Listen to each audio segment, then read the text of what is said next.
Hey, welcome back to my channel. My name is Randeep and I show you how to make easy Indian food. Today I'm going to show you how to make vegetarian crunch wraps from Taco Bell. Obviously, we're going to add a little Indian twist to it, so let's get started. I chopped up an onion and a tomato, and I'm going to get a can of refried beans and a can of black beans to start off with. You can use any brand. These are just the brands that I had laying around. You can make your own refried beans and you can make your own black beans if you like. But I want this to be quick and easy, so I'm using the canned variety. So let's start off with some oil or ghee in your pan. I added about a tablespoon of ghee. Next, my two favorites, I added some carom seeds and some cumin seeds. My ginger and garlic cubes that I freeze and store in a Ziploc bag. I use them in almost every recipe. You can just use a ginger garlic paste, or you can use fresh chopped ginger and garlic as well. Next, I added my onions and tomatoes. So I waited for my ginger and garlic to cook slightly, but all the ingredients in this recipe, they don't have to necessarily really be cooked down like normal tadka. I just want them to be slightly softened. Next, I added about half a teaspoon of salt, a quarter teaspoon of red chili powder. These are optional if you don't like too much salt or spice. Then I added about half a teaspoon of garam masala and half a teaspoon of turmeric powder. Gotta add that Indian touch, right? So let's give this a quick mix. I know that Taco Bell has a black bean crunch wrap now, but the one that I make at home is so much more flavorful and delicious. So this is not a copycat recipe, this is a better recipe than Taco Bell. So next I'm adding taco seasoning. This is about a tablespoon. You can use any taco seasoning that you have laying around. You can add more or less depending on how much you like the flavor of the taco seasoning, but this is key here. You need to add some taco seasoning. So give it a quick stir, and we're going to move on to adding our refried and black beans.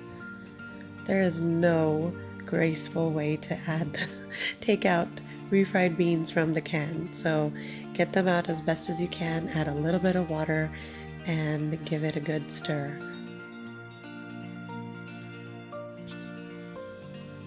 Once everything is blended together, I'm going to add in the black beans.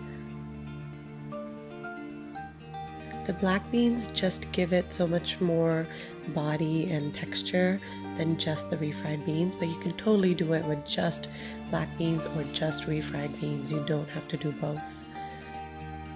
Alright, so now our mixture is ready to go, and let's get started with assembling the crunch wrap.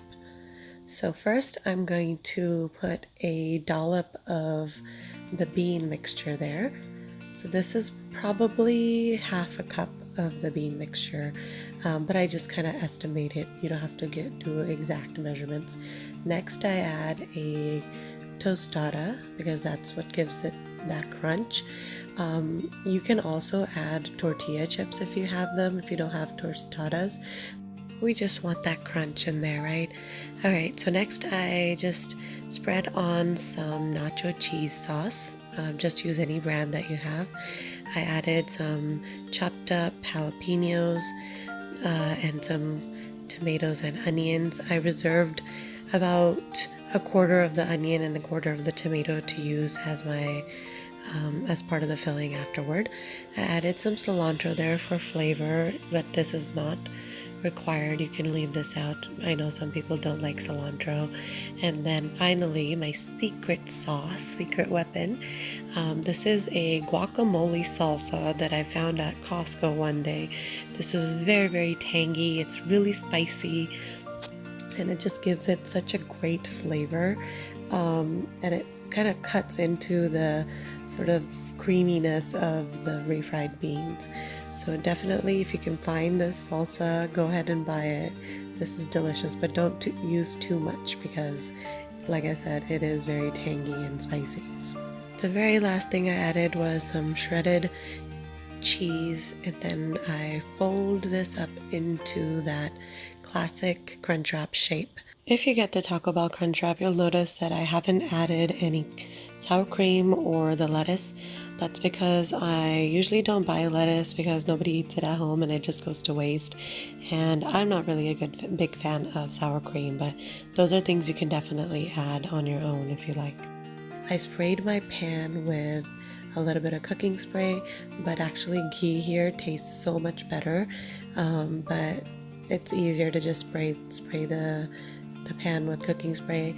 And then I have it on a medium-low flame right now because I do want the cheeses and everything inside to melt and blend together. So this is taking about 4 to 5 minutes on each side because I do have such a low heat going on.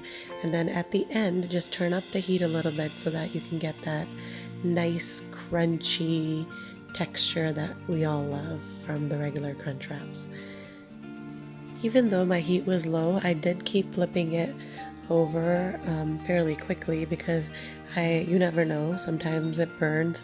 I didn't want anything to burn. Alright, let's take a look on the inside. Look at that crunchiness. It's so satisfying to cut into the crunchy tortilla on the outside. Look at that melting cheese and the layers with the tostada in there. You have to give this recipe a try. It's delicious. Okay, so now we have a little bonus video for you, a bonus recipe courtesy of my husband. He's going to show us how he makes his spicy tostada. So we're starting off with tostada and some of the bean mixture spread on top. He added some nacho cheese to that. Next, he's adding a little bit of that spicy guacamole salsa. Sprinkling on some of the onions and tomatoes, some cilantro, and obviously the cheese. So if you don't want to go through the trouble of making a Crunchwrap, you can just follow the same recipe and make a spicy tostada instead. But I do hope that you give both of these recipes a try, and please don't forget to like, comment, and subscribe. I'll see you next time.